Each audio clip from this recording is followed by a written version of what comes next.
Entonces surgió la hipótesis de que la Champions League, en su copa original, la orejona que llaman ellos, se inspiró en la historia del cacique Petecuy. Estábamos integrados con el proyecto AVE de la iniciativa del proceso de Ecobarrios de la ciudad de Cali. Articulamos un espacio desde el deporte comunitario, específicamente una actividad que denominamos la Copa Petecuy, que integraba arte, historia, deporte comunitario, educación ambiental y reciclaje. Fue el verdadero compromiso con el medio ambiente, con mi lugar de juego. Y lo limpio, no solamente lo limpio por limpiarlo, sino que debe tener un sentido, un significado esa actividad. No solamente destructiva, no es consumista. No ganan, o sea, no hay perdedores, todos ganamos. Hola, ¿cómo están? Estamos acá con otro capítulo del podcast Salud al Clima. Y hoy vamos a hablar con alguien con quien ya hablamos una vez en Cali durante la COP16 de biodiversidad, quien es John Henry, desde Austria Santos Internacional, Academia Latina del Deporte en Austria. Y hay un montón de vínculos súper interesantes entre Austria, Cali, Colombia, Europa, que vamos a hablar ahorita, referentes al deporte comunitario en particular. Hola, John Henry, ¿cómo estás? Muy buenas tardes desde Viena. Gran saludo, Vladimir. Gracias por esta invitación a este espacio. Acá también te quiere saludar mi gata, qué lindo. Aparentemente. El encuentro con ustedes fue en el marco del Parque de la Biodiversidad durante el COP16 en la unidad deportiva y recreacional Los Almendros de la ciudad de Cali. Almendros. Y allá estaban ustedes junto con Ecobarrios también, pero con la iniciativa propia del deporte comunitario con la Copa Petecuy. Correcto. Estamos integrados con el proyecto AVE de la iniciativa del proceso de Ecobarrios de la ciudad de Cali. Incluso también habían delegados nacionales. Y con ellos articulamos un espacio desde el deporte comunitario, específicamente una actividad que denominamos la Copa Petecuy, que integraba arte, historia, deporte comunitario, educación ambiental y reciclaje. Cuéntanos un poco pues, de la Copa como tal, cuál es la historia, que es muy bacana la historia de la Copa, y cómo llegan ustedes a ejecutarla, cómo es toda esta conceptualización que tienen alrededor del deporte que se ejecuta como tal en la Copa Petecuy. Claro, mira, la Copa Petecuy es una iniciativa que nace en el marco de la COP16, pero que se inspira en algunas actividades y proyectos de los cuales el Austria Santos Internacional ya ha tenido participación y ha desarrollado en Viena, en Austria, ¿no?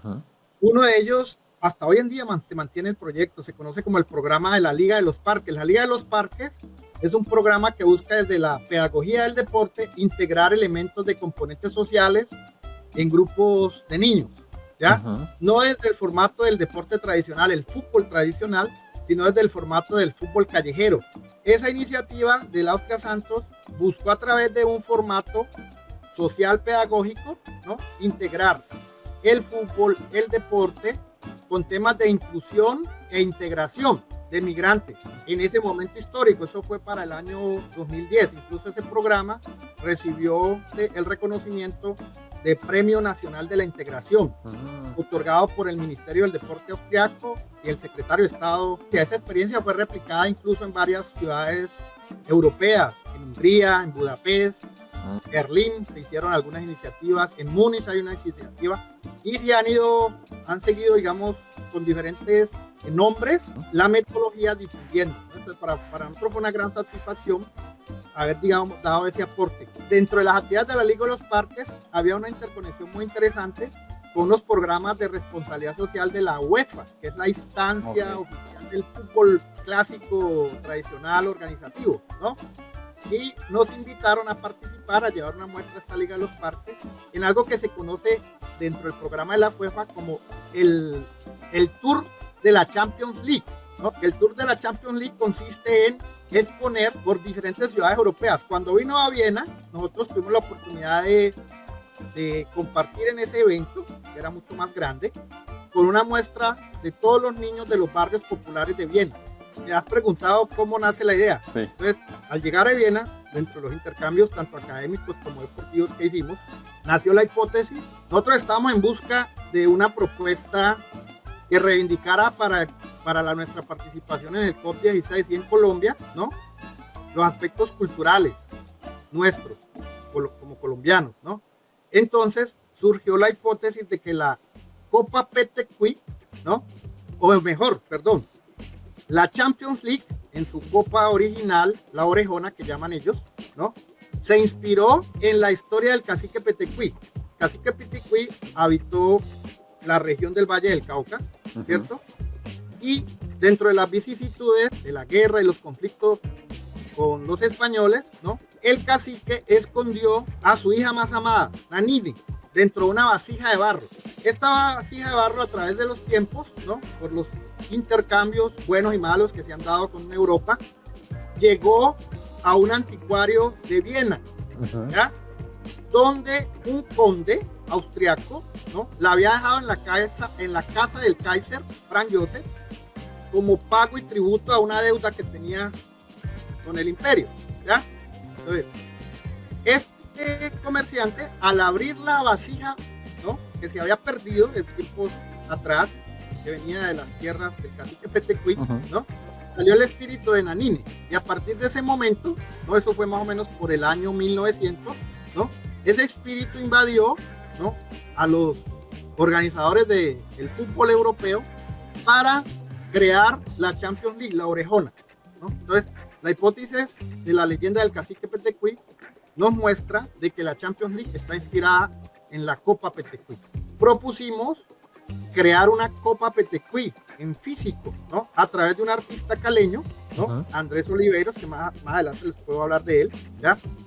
Que combinaba la técnica del reciclaje de la chatarra. La chatarra la vuelve obra artística, ¿no? Entonces, cuando yo le presento la idea, la leyenda, la hipótesis, ¿no? Creamos la Copa Petecuy. Y la Copa Petecuy no es solamente un trofeo inánime, muerto, no. Es un trofeo que tiene una funcionalidad.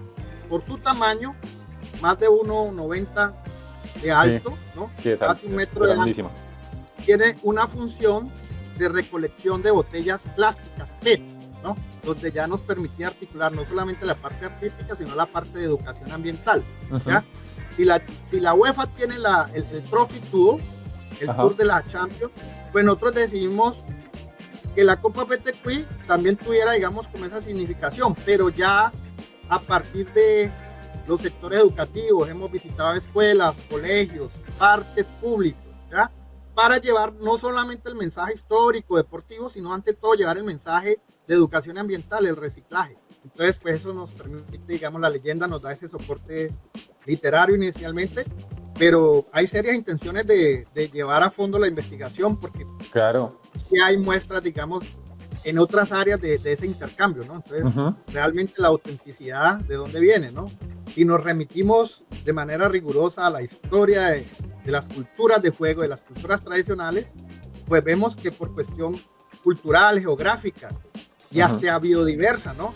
El caucho se origina en el Amazonas y del caucho sale la pelota, que ya estaba presente como objeto lúdico, ritual en las culturas, las aztecas, los mayas, los chipchas, los incas, tenían el juego de la pelota en sus diferentes manifestaciones, ¿no? Entonces, no es muy remoto y descabellado pensar de que los juegos de pelota se originaron históricamente en nuestro contexto cultural de nuestras culturas indígenas. Claro, como que la UEFA inicia muy de posguerra, ¿no? Entonces hay como esta sensación de tenemos que superar todo este conflicto, y de acá también la vasija sale en medio de un conflicto. Hay como muchas cosas que sería muy interesantes explorar ahí.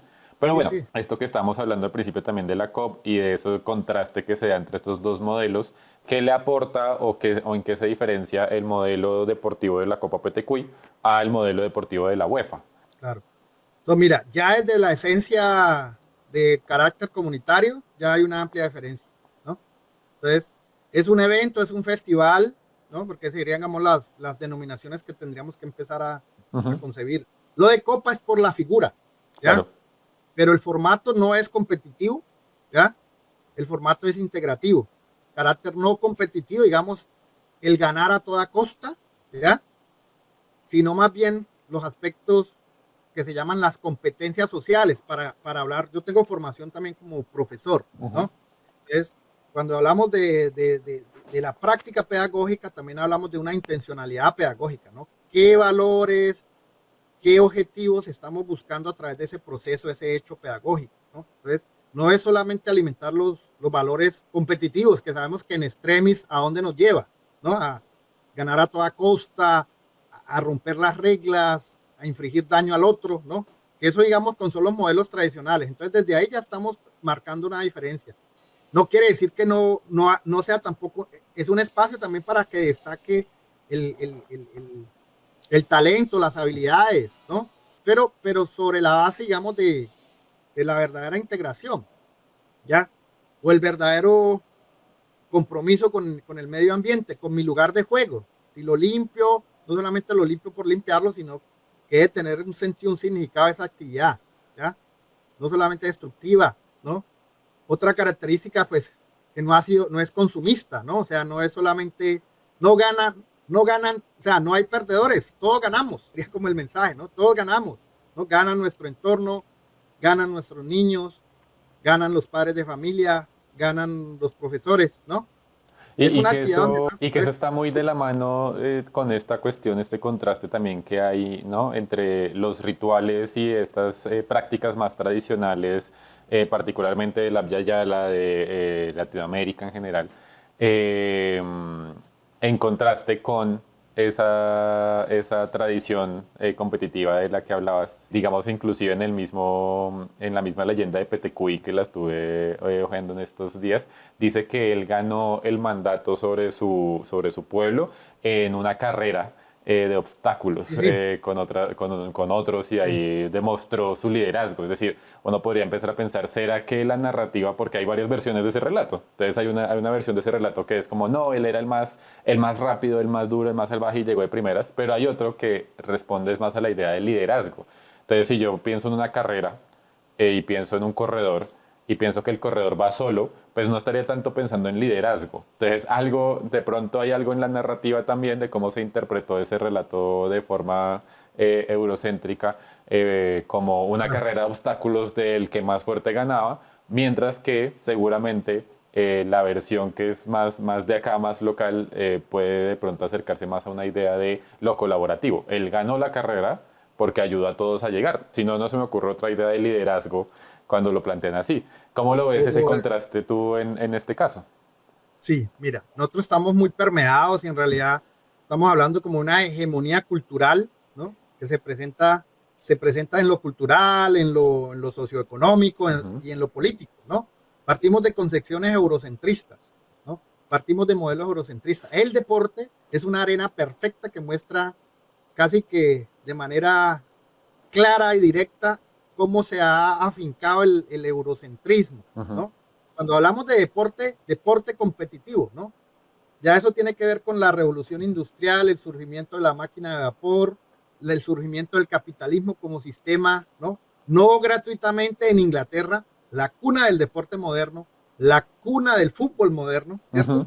Entonces, todos esos mecanismos se van difundiendo y se van haciendo de manera hegemónica, haciendo que la otra, digamos, la historia negada, no contada, pues se vaya perdiendo, ¿ya? Entonces de ahí la importancia de reivindicar, no solamente como un eslogan de marketing o un eslogan culturalista, la Copa Petecuy, no es caer tampoco en el nostalgismo, pero es también reivindicar lo que acabas de mencionar, los valores importantes que nos aportaron nuestra cultura, que también se manifiestan en la lúdica, en lo que podría ser un deporte, pero en sentido amplio, ¿ya? La palabra no la puedo negar, pues que está ya en el idioma, ¿no? Sport, deporte, ¿no? Entonces, pero sí la tengo que ampliar. Claro, en esa época histórica de nuestras culturas indígenas no se hablaba de deporte, no existía como concepto. Durante las que podíamos entender como agonismos, encuentros de agonistas, ¿no? De los juegos de pelota, ¿no? El ganador, o lo que nosotros en sentido moderno podemos entender como el ganador, no era el ganador tenía el derecho de ofrendarse a sus dioses. Imagínate, hoy en día, ¿no?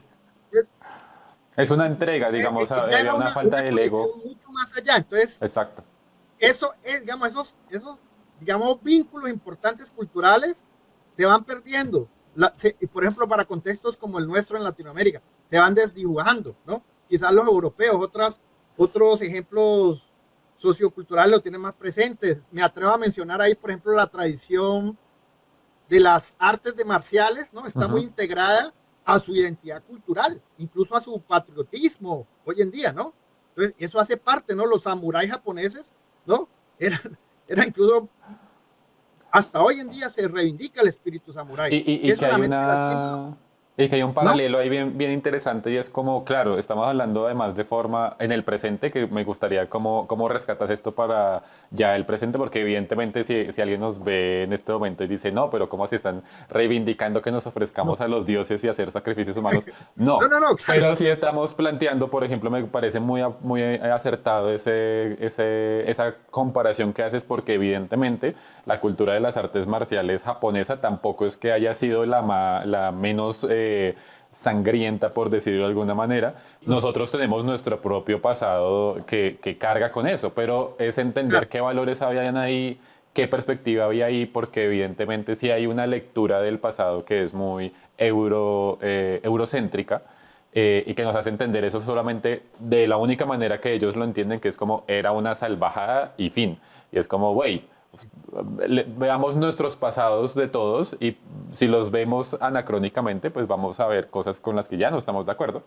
Entonces, en ese sentido, ¿qué es lo que tú rescatas más de toda esa cultura, de todos esos valores al presente, de ese encuentro? Pues porque evidentemente en este momento tú lo estás encarnando. O sea, estamos hablando acá desde Colombia, Austria, y ahí hay un encuentro que tú ya tienes cargado. ¿Cómo lo traes, lo trasciendes al presente? Toda esta cuestión de la cultura del deporte. Mira, tú también lo percibiste y lo mencionaste rápidamente. Es importante rescatar los valores urgentes que se han ido perdiendo por el consumismo extremo, por la hegemonía cultural, socioeconómica, ¿no?, que se ha ido al extremis, ¿no? Entonces, los aspectos de socialización, ¿no?, el juego en grupo, la lúdica, ¿no?, el carácter festivo de la alegría, ¿no?, pacífico, ¿no?, que ellos, ¿no?, hoy en día la sociedad moderna, acá en Europa, ¿no?, acá nació el fenómeno del hooliganismo, los hooligans, ¿no? Qué cosa más violenta y qué cosa más bárbara, ¿me entiendes? Que esos extremos, ¿no?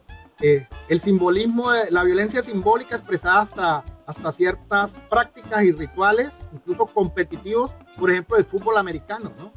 Tirar bombas al campo del rival y atropellarlo a toda costa, ¿me entiendes? O sea, el tanque, sí, hay una semiótica. Hay una semiótica, unas metáforas muy directas, ¿no? Que reivindican la violencia, el aplastamiento del otro, el ganar a toda costa.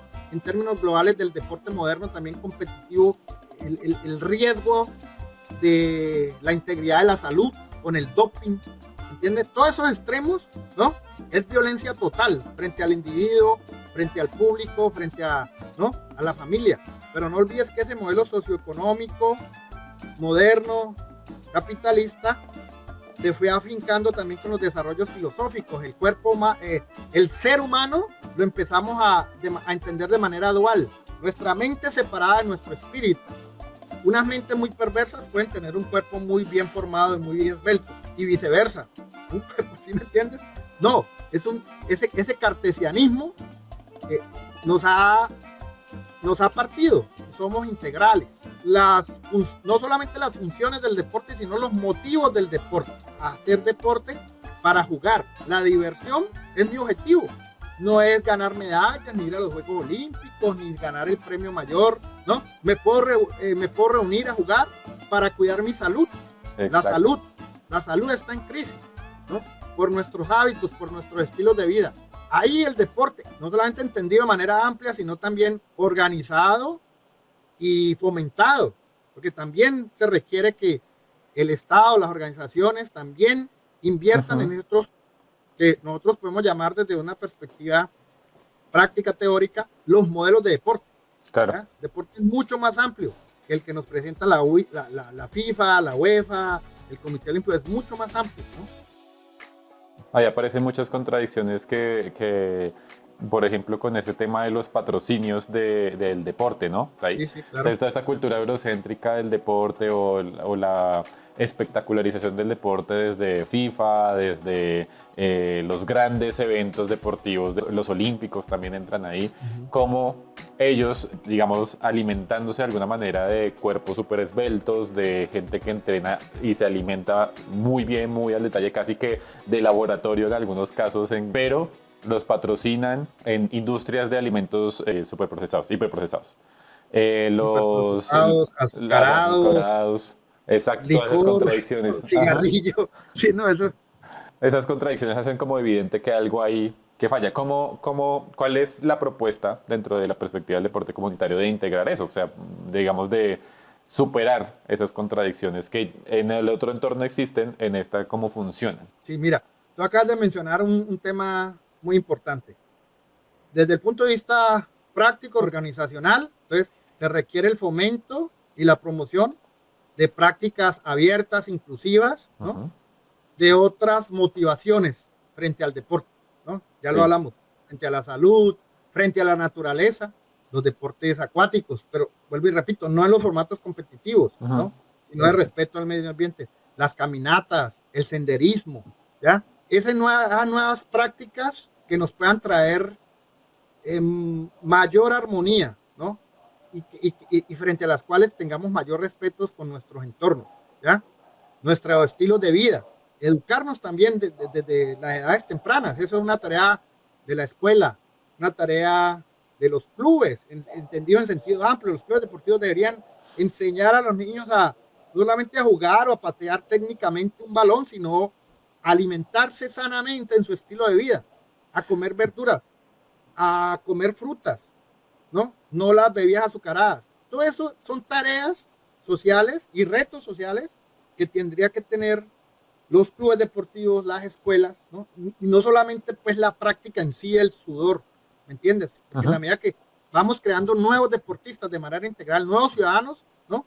Con conciencia ambiental, con respeto a su salud, y ahí caemos en contradicciones por el Ujú. mercado, por este fenómeno de los patrocinios, ¿no? Que entonces, ¿cómo es posible que en muchos países los patrocinadores de las principales ligas competitivas sean las bebidas azucaradas? ¿No? Una contradicción total. También un llamado, digamos, a los actores de nuevas empresas, nuevas marcas, que se identifiquen más con estos valores, ¿ya? Que bueno, me imagino que el capitalismo, pues, en estos, a pesar de todas estas crisis, va a seguir existiendo algunos años más. Habrá que mirar modelos o las marcas establecidas que hagan un ejercicio de verdad de responsabilidad social. ¿Entiendes? Un verdadero ejercicio que no pase por el greenwashing, ¿no? Que no pase por el sportwashing, ¿no? Que vaya más allá, ¿no?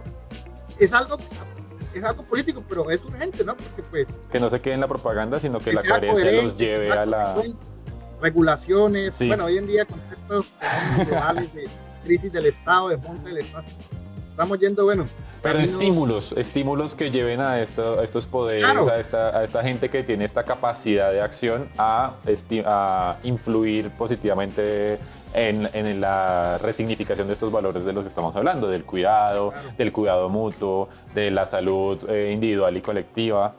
Y en ese sentido, ¿cómo ves tú la implementación de estos valores del deporte comunitario frente a esta industria ya existente y del entretenimiento del deporte, no sé cómo llamarlo, del deporte masivo, del deporte competitivo?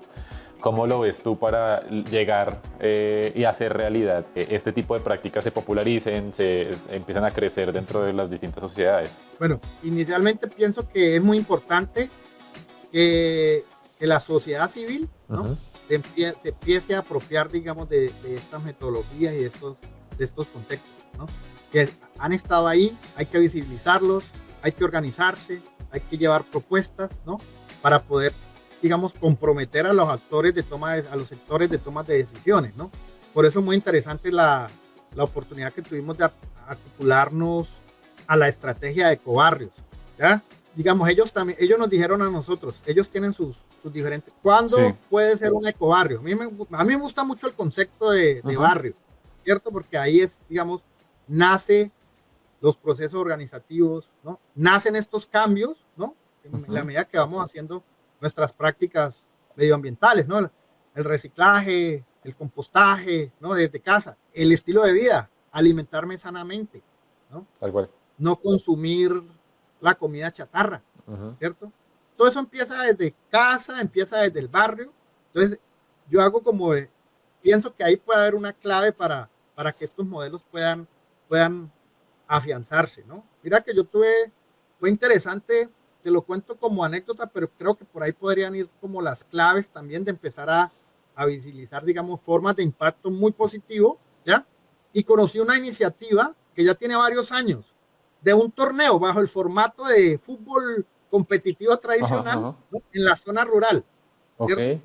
Y llamó mucho la atención que se reunieron en ese fin de semana casi 2,000 personas cada día, cada tarde, ¿no? Alrededor de unos partidos de fútbol, ¿no? Incluso hay una cancha de bosque en el sector de la zona rural de Cali, linda, yo te voy a mandar unas fotos, es un paisaje hermosísimo, enclavada en un bosque. No, es que nosotros queremos proteger este bosque, y una forma para comprometer a la gente que no vaya a talar el bosque es reunirnos los domingos a jugar fútbol, ¿ya? Bueno, eso tiene también algunos riesgos, por lo que te decía, a veces por la parte súper competitiva, habían factores de violencia, etcétera, pero digamos, hay como una necesidad, y a mí yo reivindiqué y me pareció muy importante resaltar ese valor que él me estaba mostrando. Y me dijo, no, es que de esta manera podemos llevar un mensaje a los jóvenes para que no se vayan a talar el bosque. Ya. Mira, muy interesante, ¿no? Yo insisto en que la organización comunitaria tiene ahí un reto de integrarse de manera más amplia, ¿ya? No solamente dejárselo ni a los clubes deportivos tradicionales, ni a las federaciones tradicionales, ni a estas instancias, sino ellos mismos tomar el control de eso. ¿Cómo es el rol de, por ejemplo, las nuevas economías que llaman de comunitarias, las economías del trueque? Ahí inclusive hablábamos, justo en el capítulo que es el anterior al tuyo, hablábamos con Felipe de la Papaya y ellos tienen una criptomoneda de acción ambiental. Entonces hay como un montón de propuestas de estas nuevas economías. ¿Cómo ves tú el rol de hacer este tipo de eventos y este tipo de propuestas sostenibles a largo plazo en el marco de lo económico, en el marco de la gestión también de recursos? Porque claro, esa última ejemplo que nos das de estos partidos de fútbol comunitarios autogestionados que tenían la intención de proteger el bosque, pues están haciendo una gestión económica porque están además protegiendo un recurso que no es solamente el bosque madera, sino es el bosque pulmón, es el servicio que ofrece el bosque a la comunidad. Y eso aparentemente, partiendo de esa experiencia, pues esa comunidad pareciera que lo tiene claro. En ese sentido hay una gestión económica. Pero el problema está cuando otras gestiones económicas, por ejemplo, los créditos, el tema del financiarismo tradicional, que afecta a las comunidades y que las comunidades también van a tener, así como decíamos, el estímulo para que las empresas se dirijan hacia estos valores. También existe un estímulo en la actualidad para que las comunidades no lo hagan, para que las comunidades más bien se desentiendan y traten un poco de salvarse cada quien por su lado, porque la economía sí lo exige, porque se necesita alimento y si sube el precio del alimento va a haber menos estímulo para que las personas pues puedan autoorganizarse, para que las personas puedan liderar estas protecciones, inclusive para que las personas quieran proteger al bosque. Entonces, en ese contexto, exacto, sí. Entonces, en ese contexto, ¿cómo ves para estimular e incentivar estos procesos dentro del contexto de las nuevas economías, sobre todo? Sí. Bueno, habrían como varias estrategias que podemos mirar. Uno es profundizar y enfatizar en poder comprometer frente a otra responsabilidad social corporativa.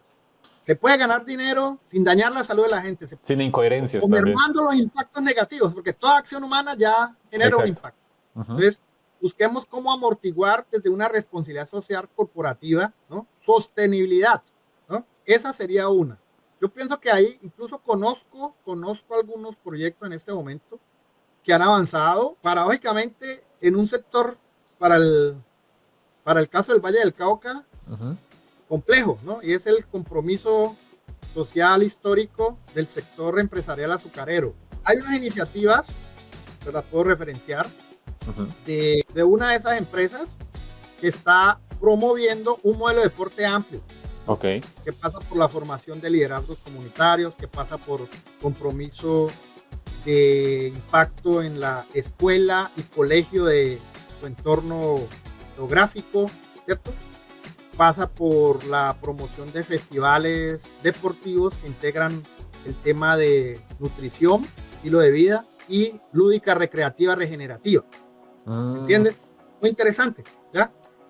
Y que entra el tema de la regeneración, que es muy importante ahí, porque se suele sobreentender, se suele, más bien, entonces, subestimar. A mí me pareció muy interesante, la conocí de primera mano, incluso fui invitado para un intercambio, una charla. Estamos mirando unas posibilidades de articulación de un mecanismo de voluntariado internacional, de aquí para allá y de allá para acá, ¿cierto?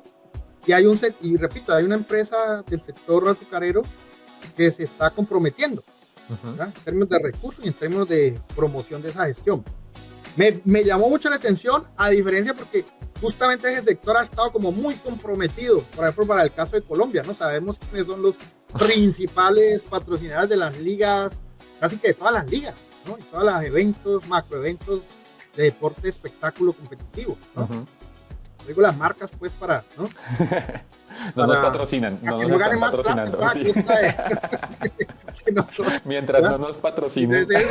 Más bien, hombre, que vengan acá y que miremos cómo vamos fortaleciendo nuevos modelos de deporte más integrativos, más acordes, digamos, como a demandas reales, ¿no? El tema de la salud me parece una demanda urgente, ¿ya? Creo que en Cali, después para Colombia, después de la violencia y la criminalidad, las enfermedades crónico-degenerativas, infartos, miocardías, siguen siendo las de mayor impacto de muerte, ¿no? Una cosa brutal. Y eso pasa por el estilo de vida, repito, crear desde la escuela, los colegios, los espacios comunitarios, los parques. Esa es una estrategia. La otra, la autogestión. Yo insisto en que yo pienso que a veces la comunidad misma puede activar muchos recursos. Entonces, lo que acabas de decir, no pasa solamente por lo financiero, ¿no? Es buscar cómo generamos también nuevas formas de organización, ¿ya? Que también permitan generar recursos, en este caso económicos. Te hablo de un ejemplo que para mí es replicable y que nosotros en concreto desde la Austria Santos, en cooperación con la Casa de las Burbujas de los Ecobarrios en San Antonio, queremos pasar a una segunda fase de generación de recursos. Recolectamos el plástico, pero no solamente se trata de recolectar el plástico, sino qué hacemos con el plástico, ¿no? Entonces nosotros estamos proponiendo poder lograr la sostenibilidad alrededor de crear un laboratorio tecnológico de transformación del plástico a pequeña escala. ¿A qué se refiere a pequeña escala? Nosotros venimos participando justamente después de la iniciativa del COP16 en una plataforma internacional open source, ¿no? De conocimiento abierto, técnico, que se llama Precious Plásticos, ¿no? Y ahí hay tutoriales de cómo elaborar pequeñas máquinas, ¿no? Para transformación de ese residuo plástico. Entonces, la propuesta nuestra, queremos escalarla alrededor de ¿qué? Productos funcionales para la actividad lúdico-deportiva recreativa, ¿no? La ecoescuela del barrio San Antonio, ellos tienen un modelo muy interesante donde no solamente hacen compostaje, recolección de residuos biológicos, sino también recolección de plástico. Pero nos falta la segunda fase, ¿qué hacer con el plástico? Una escuela en Cali, ¿ya? La Normal Farallones, ellos tienen un espacio deportivo, pero necesitan dividir una cerca, ¿ya? Esa cerca está caída. Entonces la propuesta es hacerla a partir de madera plástica reciclada dentro de las actividades que propone la Copa Petecuy. O sea, unir de alguna manera el proceso o los procesos productivos de una comunidad a la misma actividad deportiva. Hacer de alguna manera unir estos espacios de ocio y trabajo, pero sin que sea esa visión como de negocio. A mí me gusta mucho esta comparación desde las raíces griegas. La palabra negocio, que ya sale del latín con los romanos, era todo aquello que negara el ocio. Ocio. Entonces acá lo que estaríamos proponiendo es que el ocio y el deporte dentro de ese espacio del ocio, que el ocio es el cultivo, finalmente es el espacio de la reflexión, del enriquecimiento personal, del enriquecimiento comunitario, entonces todo ese espacio sería del ocio, se refleje en procesos productivos comunitarios, pero sin que niegue el ocio, sin volverse ocio, sin negar al ocio, y que de alguna manera eso genere esa alianza de deporte comunitario y sostenibilidad para la comunidad como tal, no solamente ambiental, sino también social y económica. Lo que acabas de decir va de la mano también de generar autosostenibilidad. Cuando hablamos de sostenibilidad es eso, no es para hacer el negocio, sino para posibilitar tener, por ejemplo, nuestra cancha deportiva activa, en buenas condiciones. Es legítimo también, ¿no? O generar nuevos espacios, ¿ya? E incluso nuevos implementos. La propuesta nuestra técnica también incluye, mira que paradójicamente grandes marcas del deporte mundial están usando estas estrategias para producir textiles, ¿no? A partir de material reciclado. Sí, pero es así a gran escala, como negocio, como sport washing. Entonces, qué interesante poderlo hacer pequeña a escala comunitaria. Exacto. Existen, digamos, ya los mecanismos. Nosotros, para concretar eso, y es un llamado que voy a hacer en próximos días, nosotros vamos a lanzar una plataforma crowdfunding. ¿Qué buscamos con el crowdfunding? ¿No? En cooperación, en asociación con Ecobarrio, Casa de las Burbujas en Cali, queremos operacionalizar y posibilitar la elaboración de las máquinas que nos permitan transformar, repito, el plástico que estamos reciclando. Claro. Entonces, hay como un fenómeno, lo vi en el COP16, hay muchas iniciativas de reciclaje, ¿ya? Parece ser, es una hipótesis que se ventiló ahí, que varias empresas que ya están consolidadas como negocio, ¿no? Están aprovechando estas iniciativas comunitarias para transformar eso en combustible. Están instrumentalizando la labor comunitaria para... Ya. Bueno, parece que hay un trueque ahí, sí, parece que conocí ejemplos directos de algunas madres comunitarias en el sector de Agua Blanca, recolectan... Se incentiva el proceso. Claro. Y les dan algún auxilio económico. Pero mirar más a fondo hasta dónde eso es sostenible. ¿Cuál sería, digamos, desde nuestra perspectiva para el tema del deporte comunitario, deporte sostenible, actividad de reciclaje, que pudiéramos cerrar ese ciclo? Para nosotros sería poder impactar el territorio a partir de material plástico funcional, elaborado, implementos deportivos, ¿cierto? La cerca deportiva, bancos e inmobiliario para la escuela, ¿cierto? Algunas empresas tienen, digamos, la tecnología, pero ha sido muy difícil conectar esto que estamos hablando ahora casi que de manera filosófica, esos aspectos de coherencia, ¿no? Exacto. Porque ellos compartieran la tecnología. Claro, la transferencia de tecnología, porque se quedan ellos. Entonces, la propuesta en concreto sería esa: poder tener en una escuela específica de Cali, en este caso la Normal para ellos está muy interesado, las autoridades de la escuela están muy interesados, los padres de familia están muy interesados, los niños ni se diga, ¿ya? Ese plástico que estamos recolectando, mira, en una tarde recogimos 80 kilos de botellas PET, en una tarde, en la jornada, ¿no? En una de las jornadas. Eso poderlo transformar en una cerca, en un banco, en un conito para implementación práctica. Técnicamente es posible. Para eso queremos entonces, en concreto, lanzar esta campaña de crowdfunding, comprar la transferencia tecnológica y tener el laboratorio de transformación de plástico que estaremos impactando. Desde el punto de vista de educación ambiental, estaríamos dando sostenibilidad al proceso en términos también de la generación de material funcional ahí, productos funcionales, ¿no? Que pueden ser exhibidos en algunos espacios, que pueden ser duplicados, replicados en otras comunidades, ¿no? E incluso comercializados a pequeña escala. Están considerando, como decir esto, el cerrar el ciclo tal que se reduzca. Lo planteo de la siguiente manera. Claro, cuando planteas estas empresas que pueden llegar a instrumentalizar esta serie de prácticas comunitarias, de alguna manera eso incentiva es que se mantenga, por así decirlo, la máquina andando, que esa iniciativa se mantenga reciclando y reciclando y reciclando, pero sabemos ya en la actualidad que pues la idea sería que haya un punto en el que la necesidad de reciclaje sea mínima, que se reduzca más bien es la producción de esos residuos que no sirven para nada, que esa idea antinatural de la basura pues pueda paulatinamente desaparecer. Pero el incentivo cuando ocurre esto con estas empresas pues es que se mantenga.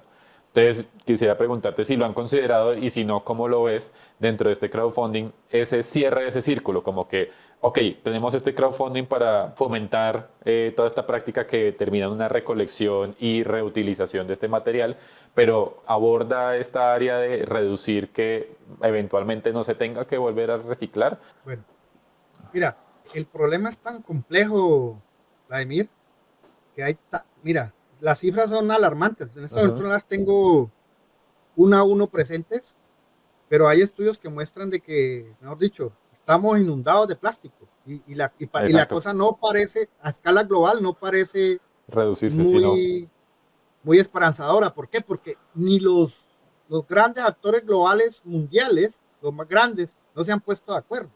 Ellos no han cerrado el acuerdo del plástico, que es cierta reducción para el año 2030, no se han puesto de acuerdo. El COP16 no se ha puesto de acuerdo, van a hacer una reunión extra ahora, ¿no? Para no impactar frente a la biodiversidad, que es una gran problemática está generada por la basura plástica, ¿no? Los microplásticos, los mares del mundo, de Colombia. Mira, el Pacífico colombiano está inundado de plástico, la zona turística del Caribe está inundada de plástico, ¿no? Entonces, ¿qué te quiero decir con eso? Sí, los ciclos hay que cerrarlos, ¿no? Es utópico pensar de que desde una escuela o 3, 4 escuelas, pero pienso que hay que empezar la tarea, ¿ya? ¿Por qué? Son unas medidas de amortiguamiento, ¿ya? Hasta que seamos sensatos, pero yo creo que sí, es un proceso lento, pero pienso que no hay otro, Vladimir. ¿Por qué?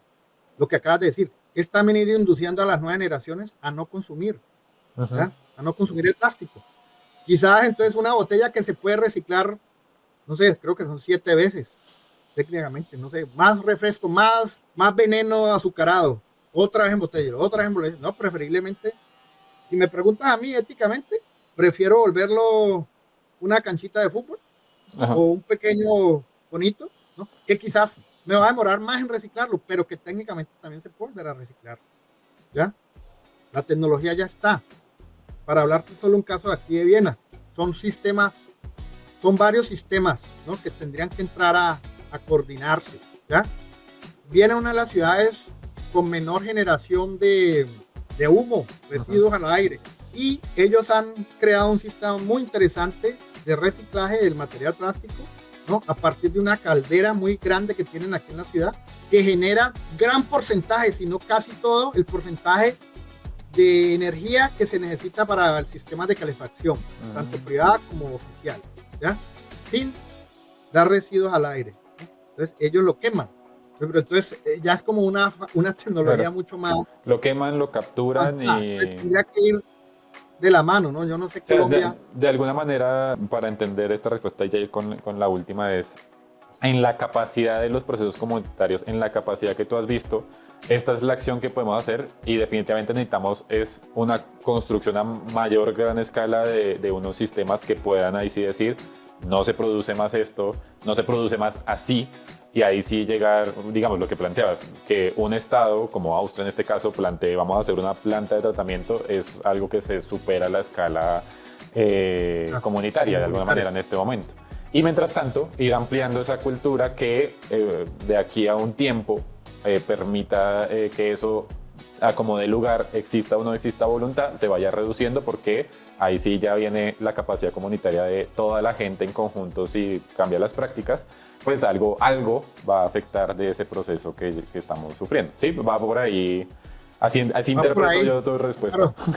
Sí, pues es una pregunta súper compleja, ¿no? Porque sí, claro, estamos hablando de un problema global, mundial, ¿no? Sí, ya que estamos planteando cómo resolverlo con juegos. Uno de los mayores retos en este momento, ¿me entiendes? Finalmente es político. Pero yo pienso que la organización comunitaria se empieza a comprometer de esta manera, ¿no? Y empieza a presionar, a exigir y a proponer. Finalmente se está proponiendo, ¿no? Formas eficientes, incluso baratas de recursos, ¿no? De otra forma, porque si no, esto se nos va a ir de las manos, si es que ya no se nos fue. Bueno, y para cerrar entonces quisiera que nos dijeras tú en la experiencia que has tenido, sobre todo en el proceso de coordinación y cooperación internacional de alguna manera, de estar allá, de venir acá, de gestionar este tipo de contactos, ¿qué consejos le darías a otras organizaciones que estén tratando de realizar sus actividades y particularmente en el área que tú trabajas, que es el deporte comunitario? ¿Cómo verías, qué consejos les darías? ¿Cuáles serían de pronto los principales, no sé, numeremos los 5 grandes aprendizajes que has tenido a partir de tu propia práctica? De pronto errores que hayas cometido que podrías haber hecho de otra manera, cosas que de pronto podrías haber considerado en la marcha, que le sirva a las comunidades, a los procesos comunitarios actuales a tener en cuenta. Uh-huh. Bueno, mira, la primera que yo desde mi experiencia he visto es desmitificar, suena filosófico, pero yo creo que hay que empezar por ahí, ¿no? Es demitificar los caminos rápidos, ¿no? Del éxito, ¿ya? Esa es, digamos, como para mí la falsa metáfora que lamentablemente el deporte tradicional, funcional, competitivo, ha llevado Sí. generaciones a generaciones, ¿no? No todos podemos ser campeones, pero no tenemos que ser todos campeones, ¿entiendes?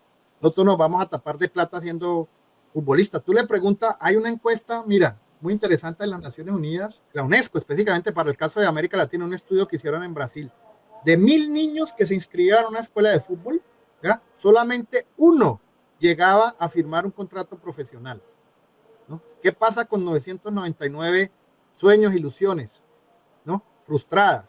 Entonces, el resultado era mucho más contraproductivo. Desmitificar la falsa ilusión, la falsa promesa de que todos, ¿no? También como padres, porque eso empieza desde la casa. Mi hijo, ¿no? Es empezar a entender, ¿no? De otra manera, ¿ya?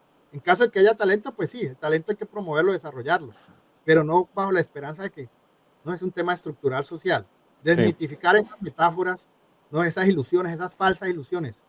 Y ahora que me decías para un llamado a las organizaciones, casualmente estamos consiguiendo, digamos, en la retoma de esta entrevista, Vladimir, que te agradezco nuevamente, una coyuntura internacional de las estafas, ¿no? Ah, Por internet. Ser muy precavido, ¿no? Porque así como una falsa promesa de que todos vamos a ser los grandes ídolos del deporte, ¿no? También hay todos vamos a resolver nuestras afugias económicas de una manera rápida, ¿no? Y casi que mágica. Hay que empezar a desmistificar y ser muy cuidadoso, muy preventivo. Te lo digo de vivencia propia.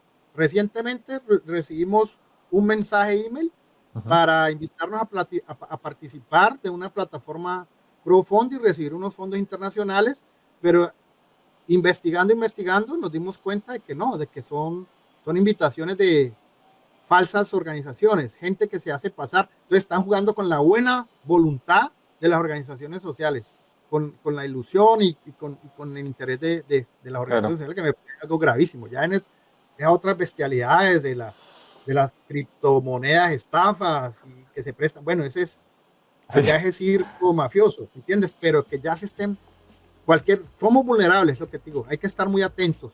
y Internet, tener como ¿no? los pies muy en el suelo, ¿no? Como no... Muy en el suelo, ¿no? Y usarlo. Otro consejo práctico, capacitarse constantemente, informarse, ¿ya? Estar muy actualizado con las dinámicas, capacitarnos también desde la base comunitaria, ¿no? Cómo adquirir competencias también en formulación de proyectos, el autoaprendizaje, pero no motivacional, sino también metodológico, técnico, cómo presentar los proyectos, cómo elaborar los programas, ¿no? Porque eso nos permite que ese saber comunitario que está ahí, ¿no? Se plasme en formatos para proyectos. Eso nos permite acceso a recursos, eso nos permite desarrollo de planes, procesos. Entonces, ya llevo 3, ¿no? La formación, la capacitación, la actualización, ¿no? En el campo del deporte, hoy en día hablamos de, digamos, no es un concepto etéreo, de las ciencias del deporte, están muy también con la evidencia científica, ¿no? No solamente la que nos transmiten los locutores de radio, nuevos programas radiales, no sé, creo que Colombia es uno de los países del mundo más horas netas de transmisión de eventos deportivos y horas enteras, ¿no? A echar carreta de una gente que habla de 3, 4 pelotudas, perdón la palabra, ¿no? ¿Qué impacto genera eso? Muy apropiada igual, pelotudos. Por eso saludo la iniciativa de ustedes, ¿no? Este podcast de otros ejercicios de divulgación. La divulgación es importante. La divulgación con conciencia crítica, la divulgación con criterio y evidencia científica, social, organizacional, sí, ¿no? Con fuentes básicas, pero también confiables, sí, ¿no? Un poco de charlatanes, echadores carreteras, como dicen los argentinos, vendedores de humo, todo, horas enteras hablando si a James le dolió el solio o no le dolió la pelota izquierda. A mí no me interesa, eso no aporta, ¿me entiendes? No aporta valor, aportará entretenimiento, pero exacto, lo sí, que estoy llamando en nuestra tarea de nosotros como educadores de un nuevo deporte, ¿no? Promotores de un nuevo deporte para la salud, para la integración social, para la paz, son las cosas urgentes para respetar el clima. Habría que generar otro tipo de contenido. Entonces ahí iría tener los pies en la tierra y ¿cómo era el primer consejo? Capacitarse. El de capacitarse sería el segundo, el de tener la información confiable, como saber qué es información de entretenimiento, qué es información, esas categorías, como saber muy bien de qué estamos consumiendo. ¿Cuál sería el cuarto consejo ahí? Cuarto consejo, organizarse, ¿no? La organización. Organizarnos, ¿no? Ir a las fuentes, pero también proponer proactivamente, no solamente consumir, ¿no? Al organizarnos estamos generando la autogestión, ¿cierto? Yo, mira, particularmente tuve una experiencia muy bonita hace muchos años, no sé, esas instancias o esos espacios se han ido como perdiendo en Colombia. Hay algo muy interesante que eran las juntas de acción comunal, ¿cierto? Como estructura me parecen con un gran potencial. Quizás por ciertas prácticas eso se ha ido como politizando, se ha ido burocratizando, etcétera. Sí. Pero ese tipo de estructura que es finalmente, ¿no?, el sentido de las redes, ¿no? Puede tener mucho impacto, empezar desde nuestro barrio, ¿no? La junta comunal, ¿no? Empezar a llevar propuestas, participar. Dirías tú que de organizarse sería hacia usar los mecanismos de participación que existen, usar todas las herramientas que estén disponibles para organizarse. Exacto, que lo existen, e incluir el tema deporte comunitario, pero así en sentido amplio. Deporte comunitario, incluirlo, llevarlo ahí. Porque mira, en la colaboración, la cooperación. Sí, exacto. En realidad, como colombiana, siempre lo hemos dejado a los burócratas, a los abogados, gente que no tiene nada que ver con no saben ni jugar yo-yo, y son los que manejan presupuestos, son los que proponen proyectos, son los que nombran ministros, son los que, ¿sí me entiendes? Entonces se necesita desde la base organización, que sería como uno de los claves que hoy, desde el deporte, un nuevo deporte que integre, ¿no? Sí. Sentido amplio.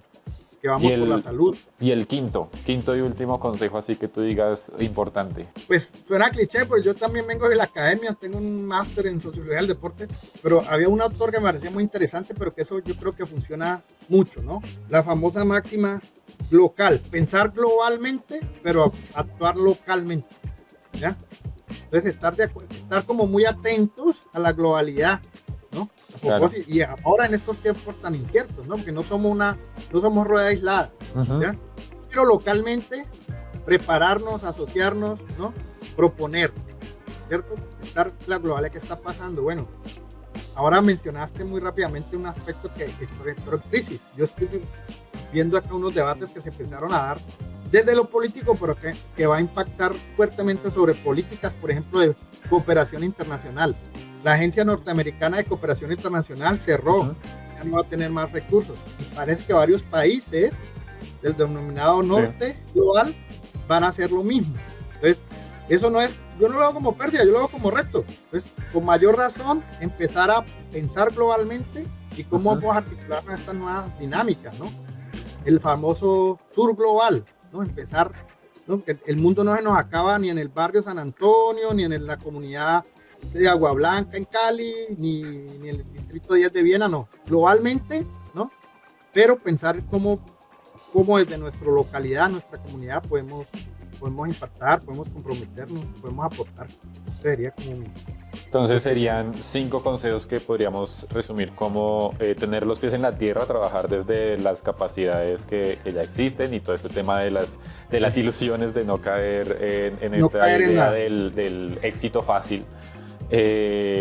Fácil frente Ajá. a todas esas figuras, por eso te di el ejemplo de Sí, que todos nuestros hijos, nuestros niños van a ser todos jugadores profesionales. exacto. Y esto, mira, como sociólogo te hablo, una vez a mí me impactó mucho unas cifras que se empezaron a dar en Colombia en unas entrevistas. Le preguntaban los falsos ídolos, los ídolos de barro, ¿no? ¿Qué quería ser un niño o una niña en Colombia? Sí, ¿no? sí. La emergente, la cultura traqueta emergente. Yo quiero ser Pablo Escobar, ¿no? Y a eso de televisión, yo quiero ser Higuita, yo Claro. quiero ser... Sí, pero... La proyección va hacia deportista, influencer, pero ¿cuál es el aporte real? ¿Cuál es el deseo exacto? A eso es lo que yo llamo esas falsas ilusiones. Entonces, como no caer, entonces primero no caer en esas falsas ilusiones, tener los pies en la tierra y trabajar desde las capacidades que están ahí. Capacitarse sería el segundo. Yo creo que ese lo podríamos alimentar como de ampliar las capacidades propias. Lo que tú dijiste ahora, me gusta mucho ese término, el saber popular. Hay un saber, no hay práctica, ¿cierto? Y combinarlo con lo científico. Hoy en día hay mucho acceso a esto. Yo le digo a veces a mis alumnos y alumnas, esto no solamente es para oír reggaetón, ¿no? Esto también es para aprender, para leer, ¿no? Hay una discusión ahí, ¿no? Volver a los libros, pero también hay mucha información está disponible. La información, en el sentido de formarse, ¿no? Y ahí vendría, con el uso precisamente del celular que mostraste ahorita, el tema de saber uno qué consume y a qué información se expone, como de esta información es de entretenimiento, esta información es científica, esta información qué fundamentos tiene, qué se sustenta. Muy cuidadoso con eso de las redes sociales porque hay cantidad de bulos, dicen los españoles, bulos, falsa información, fake news total, ¿no? El cuarto que sería organizarse y usar las herramientas de participación que tenemos a disposición, las hack acá en Colombia, las, no sé, pueden haber otras, ¿no? Exacto, las que existen, que además en cada territorio también cambian dentro de la misma Colombia. Si alguien nos escucha de otros países, seguramente tendrán las suyas. Coherentes, urgentes, exacto. ¿no? Insisto, ¿no? La plataforma Ecobarrios, ese concepto Ecobarrio ampliado, lo que te dije yo, el parque, démosle sentido y significado a nuestros territorios, ¿ya? Cuidemos nuestros bosques. Juguemos en nuestro bosque, pero cuidándolos. Y habitando el territorio, desde donde uno está viviendo, pues desde lo que uno le afecta directamente. Y organizarse, finalmente, porque eso nos permite participar, ¿no? Y el último, que era la localidad, de pensar global, pero trabajar localmente. No somos rueda suelta. No somos rueda suelta. No, perfecto, pues John Henry, yo creo que fue una gran conversación. Muchas gracias por estar acá dispuesto y a compartir. Sí, Vladimir, no, muchas gracias por el espacio. Es una lluvia de ideas, pero yo creo que también hay prácticas ya que nos están mostrando de que pueden ser de impacto muy positivo para estos retos urgentes, ¿no? Que tenemos desde lo global y en lo local, ¿no? Impactar y asumirlos, ¿no? Pienso que estamos en tiempos, antes de asustarnos, más bien, digamos, de comprometernos, ¿no? No, perfecto. Porque, pues, si la cooperación internacional no va a funcionar, bueno, vamos a generar mecanismos de cooperación, vamos a hacer la crowdfunding, la vaca, tenemos todo eso saber popular que ha estado ahí, ¿no? Para ir avanzando, pues, como lo que acabas de decir, por un bienestar. Listo. Muchas gracias, Vladimir.